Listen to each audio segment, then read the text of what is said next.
Gold, trusted gold buyers. మీరు తాకట్టు పెట్టిన బంగారాన్ని విడిపించి ఈ రోజు ఉన్న మార్కెట్ ధరకు కొనబడను. తర్వాత నేను విశ్వనాథ్ గారితో శోభన్ బాబు సినిమాలు వరుసగా పనిచేయడం జరిగింది. చెల్లెలి కాపురం కానీ, కాలం మారింది కానీ, తర్వాత మధ్యలో కృష్ణ గారి సినిమా నేరవ శిక్ష, అలా చేసుకుంటూ వచ్చా. మళ్ళీ ఎప్పుడైనా రామారావు గారి సినిమా ఒకటి చేద్దామనేటటువంటి ఉద్దేశం ఉండేది. అయితే చిన్ననాటి స్నేహితుల సినిమా జరుగుతూ ఉంటే అప్పటికి కాస్త ఎక్స్పీరియన్స్ వచ్చింది కదా మనకి. అప్పుడు చిన్ననాటి స్నేహితులు జరుగుతూ ఉంటే నేను ఆ సినిమాకి పనిచేయకపోయినా షూటింగ్కి వెళ్తూ ఉండేవాడిని. విశ్వనాథ్ గారే కదా కాబట్టి వెళ్తూ ఉండేవాడిని. వెళ్ళేసరికి ఏవిఎం స్టూడియోలోనండి అందరూ కూర్చున్నారు. రామారావు గారు వచ్చారు. రామారావు గారు వస్తే ఆయనకు ఒక చైరు, దాని మీద పెద్ద Turkey towel, white Turkey towel వేశారు. వేసిన తర్వాత టిఫిన్ అన్నీ అయిపోయిన తర్వాత 11 o'clockకి మళ్ళీ ఫ్లోర్ బయటకు వచ్చారు ఆయన. అప్పుడు ఫ్లోర్ చక్కగా కుర్చీలు వేసుకొని చెట్టు కింద ఫ్లోర్ బయట కూర్చోవటమే. ఈ క్యారవాన్లో ఏమేమి లేవు అప్పుడు. సో రామారావు గారు కూర్చుంటే ఆయన ముందు ఒక టీపై పెట్టారు. టీపై పెట్టిన తర్వాత వరుసగా అటు 3-4 చైర్లు, ఇటు 3 సార్లు రాజుగారి దర్బార్లాగా ఉందన్నమాట. ప్రొడ్యూసర్లు, డైరెక్టర్లు అందరూ కూర్చున్నారు. ఆయన మధ్యన కూర్చున్నాడు. టీపై పెట్టారు. ప్రొడక్షన్ మేనేజరు ఎన్టీ రామారావు గారికి ఇష్టమని కేజీ జీడిపప్పు మిఠాయి, 1 కేజీ జీడిపప్పు మిఠాయి తీసుకువెళ్తుంటే ప్రొడక్షన్ మేనేజర్ దగ్గర నుంచి ప్రొడక్షన్ ఎగ్జిక్యూటివ్ తీసుకుని నేను తీసుకెళ్తాను అని అది తీసుకొచ్చి అట్ట పెట్టాడండి. అప్పుడు రామారావు గారిది ఏంటి, స్వింగింగ్ చైర్ అనమాట.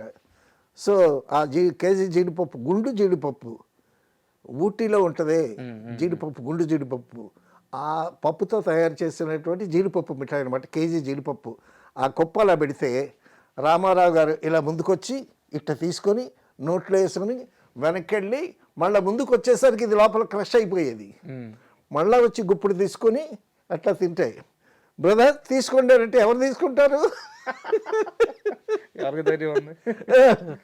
అలాగా నేను కళ్ళారా చూశానండి. ఆ కేజీ జీడిపప్పు మిఠాయి అసలు 1 పావు గంటలో తినేసాడండి ఆయన రామారావు గారు. అసలు ఆ తిండి ఏమిటో, అంత తిండి తినేవాడ ఎన్టీ రామారావు గారు. బిగినింగ్ స్టేజ్లో వాహిని స్టూడియోలో రామారావు గారు, నాగేశ్వరరావు గారు వీళ్ళందరూ జీతాలకి పనిచేసేవాళ్ళు కదా. అప్పుడు ఆ జీతాలకు పనిచేసేటప్పుడు రామారావు గారు వచ్చి ఎర్లీ మార్నింగ్ వచ్చి వాహిని స్టూడియోలో ఫైట్స్ ప్రాక్టీస్ చేయాలి. అప్పుడు వీళ్ళకి ఇచ్చే టిఫిన్ ఏంటి, 2 ఇడ్లీ వడ టిఫిను. ఈయనేమో ఫైట్ అదంతా ప్రాక్టీస్ చేసేవాడంట. ఈయనకి 2 ఇడ్లీ వడ చాలట్లేదు. కేజీ జీడిపప్పు తినడానికి 2 ఇడ్లీ వడ సరిపోతుందండి. ఒకసారి ఫైట్ ప్రాక్టీస్ అంతా అయిపోయిన తర్వాత నాగిరెడ్డి గారి దగ్గరికి వెళ్ళి, సార్ ఏంటి చెప్పండి అన్న, నేను ఫైట్ ప్రాక్టీస్ చేస్తానండి, నాకు ఆకలి ఎక్కువ, 2 ఇడ్లీ వడ చాలట్లేదండి అని అంటే అప్పుడు ఈయన ఎక్స్ట్రా టిఫిన్ గ్రాంట్ చేశారు ఆయనకి. సో ఆ విధంగా ఉండేది. అంటే చాలామంది మాట్లాడేటప్పుడు ఏంటంటే ఎన్టీఆర్ గారు అలా తిన్నారు, ఇలా తిన్నారు, చూసిన ఎక్స్పీరియన్స్తో చెప్తారు. అవును. కానీ ఆయన అలాగే కడుపు మార్చుకొని ఎదిగారు కదా.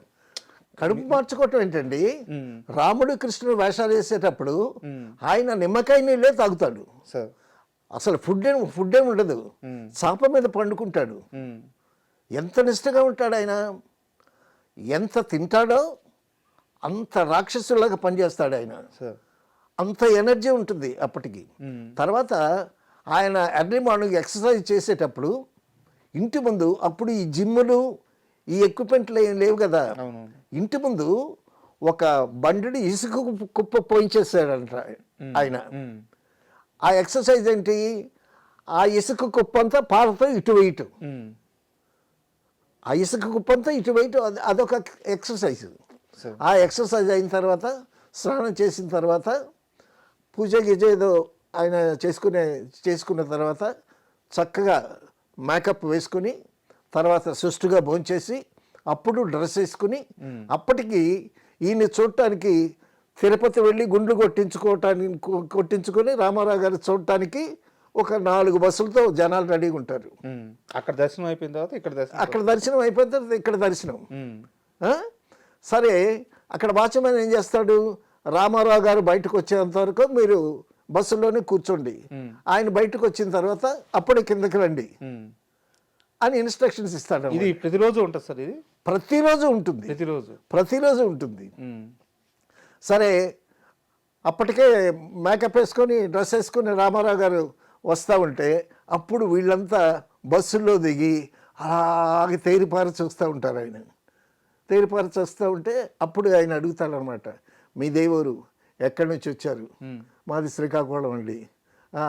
నాగావళిలో నీళ్లు ఉన్నాయా, పంటలు పండుతున్నాయా అని చక్కగా అడుగుతాడు. మీ దేవురండి? మాది రాజమండ్రి అండి. రాజమండ్రి చాలా బాగానే ఉంటుంది, అక్కడ పంటలన్నీ బాగా పండుతాయి. ఈ మీరు ఎత్తుకున్న అబ్బాయి ఎవరనంటే మా మనవడండి. అయితే వాడిని బాగా చదివించండి అని 4 బస్సులు వాళ్ళని ఒక 10 మందిని చక్కగా పలకరించి ఆయన పలకరింపుకి వీళ్ళు పులకించిపోతారు. అంతే కదా, ఎన్టీఆర్ అంత ఒక రాముడిని చూసినట్టు, ఒక కృష్ణుడిని చూసినట్టు, ఒక అవతార పురుషుణ్ణి చూసినట్టు చాలా ఆనందంగా, చాలా నిండు మనసుతో పెడతారనమాట. తర్వాత అండి జనాలకి, ప్రేక్షకులకి ఎంత ప్రేమో ఎంత ఇష్టమో. ఒకసారి రాముడు భీముడు షూటింగు నాగార్జున సాగర్లో జరుగుతుంది. నాగార్జున సాగరు కన్స్ట్రక్షన్ ఇంకా జరుగుతూ ఉంది. అక్కడ షూట్ చేస్తే ఆ బ్యాక్గ్రౌండ్ అంతా బాగుంటుందని రాముడు భీముడు షూటింగ్ నాయుడు గారు అక్కడ పెట్టారు.